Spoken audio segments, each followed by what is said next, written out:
बचपन से ही अप्सरा के बाद जहां दिल आया वो ये थी, और जैसे जैसे मैं बड़ा हो रहा था इसके लिए मेरा दीवानापन और बढ़ता जा रहा था। तो आज फाइनली इसको टीवी से लेके सामने लाने तक का सफर पूरा हो ही गया।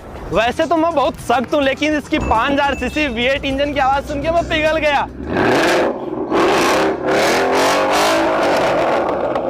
और ये आगे से नहीं पीछे से जोर लगाती है। इसमें 7 ऑल्टो जितना टॉर्क मिलता है, मतलब 515 Nm का। इसके इंटीरियर में इतने बटन्स हैं मानो मैं किसी फ्लाइट के कॉकपिट में बैठा हूँ। तो चलिए अब इसे उड़ा के देखते हैं।